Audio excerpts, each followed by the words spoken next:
దేవుని నామానికి స్తోత్రం. హల్లెలూయా. ప్రభువైన యేసుక్రీస్తు నామములో అందరికీ కూడా నా హృదయపూర్వకమైన వందనాలు. కొలస్సీలకు రాసిన పత్రిక 2వ అధ్యాయం 4వ వచనం. ఎవడైనను చక్కని మాటల చేత మిమ్మల్ని మోసపరచుకున్నట్లు ఈ సంగతిని చెప్పుచున్నాను. Praise God. చూడండి దేవుని వాక్యాన్ని. ఈరోజేముంది, ప్రతిరోజైనా ఏ రోజైనా కానీ, ఆ కాలమైనా ఈ కాలమైనా ఏ కాలమైనా కానీ చక్కని మాటలు ఎవరైనా నలుగురు చెప్పగానే ప్రజలు సంఘంలో విమత్తములు కలిగి, విభేదాలు కలిగి, వారు గొప్ప మేము గొప్ప అనే ఒక ఆలోచనలు మనుషుల హృదయాల్లో ఈ దినాన రేకెత్తబడతా ఉన్నాయి.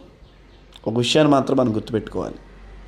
దేవుడు మనల్ని ఒక చక్కటి వాక్య బోధ చేత ఒక సంఘంలో మనల్ని నాటినప్పుడు, ఆ సంఘ క్రమంలో దేవుడు మనకిచ్చిన బాధ్యతని నమ్మకంగా నిర్వర్తిస్తూ, ఆ నాయకత్వానికి మనం లోబడుతూ, దేవుడు వారి ద్వారా మనకి నేర్పుతున్న సత్యానికి మనం విధేయత చూపటమే దేవుడు మనకి అప్పగించిన చక్కటి బాధ్యత. అయితే సాధారణంగా చూడండి, దేవుడు ఆదామవ్వల్ని ఏదేని తోటలో పెట్టాడు. దేవుడే వారికి నాయకుడిగా ఉంటున్నాడు, బోధిస్తూ ఉన్నాడు. ప్రతి చల్లపూట వచ్చి కొన్ని విషయాలు చెప్తా ఉన్నాడు. చెప్పినప్పుడు వీరు వింటూ ఉన్నారు, విన్నట్లుగానే ఉన్నారు. కానీ మధ్యలో చూడండి, అంటే ఆదివారానికి మధ్యలో చాలా వారాలు ఉన్నాయి కదా. ఈ మధ్యలో అపవాది వచ్చి బోధ చేస్తూ ఉన్నాడు. అది నీ బంధువులు అవ్వచ్చు, నీ ఇరుగు పొరుగు వారు అవ్వచ్చు, లేదా నిన్ను డిస్ట్రాక్ట్ చేయడానికి అపవాది వాడుకునే ఏ వ్యక్తి అయినా కావచ్చు. గుర్తుపెట్టుకోవాలి, సంఘంలో దేవుడు మనకి ఏదైతే నేర్పిస్తూ ఉన్నాడో ఆ బోధకు వేరైన బోధ ఎప్పుడైతే వస్తుందో మనం ఎల్లప్పుడూ అలర్ట్ అయిపోవాలి. ఇప్పుడు హవ్వ మరుసటి రోజే దేవునితో మాట్లాడుతుంది కదా. ఈరోజు సాయంత్రం వచ్చాడండి సాతానుడు, సర్పము. మరుసటి రోజు సాయంత్రం దేవుడు వచ్చాడుగా. వచ్చినప్పుడు ఏం చెప్పాలి?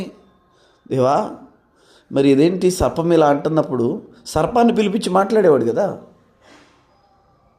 హల్లెలూయా. అందుకని ఏదైనా సరే మనం ముఖాముఖిగా ఉండాలి. ఒక డౌట్ వచ్చినప్పుడు వెంటనే క్లారిటీ తీసుకోవాలి. ఒక ప్రశ్న వచ్చినప్పుడు దాన్ని జవాబు వాక్యంలో నుంచి వెతకాలి. అంతేగాని ఏ మనిషి ఏది చెప్పాడని ఆ మాట నమ్మేయటం కాదు. ఇంక్లూడింగ్ నన్ను కూడా కలుపుకుంటున్నాను. నేనేదో చెప్పానో ఇంకా ఎవరో ఏదో చెప్పారని ఏది పడితే అది నమ్మేయటం కాదు. సంఘ క్రమంలో నువ్వు ఉన్నప్పుడు నీకు ఏదైనా డౌట్ వస్తే సంఘాన్ని నడిపిస్తున్న నాయకులను అడగాలి. అందుకని ఇక్కడ చూడండి, చక్కని మాటల చేత మిమ్మల్ని ఎవడైనా మోసం చేయనేమో చెప్తున్నాను అంటున్నాడు ఈ మాటలు. అవును, నలుగురు మాటలు చక్కగా సర్పం చక్కగా చెప్పిందంట. నువ్వంతా అసలు అని. మనిషిని పొగిడితే చాలు ఈ రోజున పడిపోయే రోజులుగా ఉన్నాయి నాన్న. కనుక మనల్ని మనం జాగ్రత్త పరుచుకుంటూ, దేవుని వాక్య క్రమంలోనే నిలిచి ఉంటూ, సంఘానికి నాయకత్వానికి విధేయులమైనప్పుడు దేవుడు మనల్ని ఆశీర్వదిస్తాడు. ఆమేన్. God bless you all.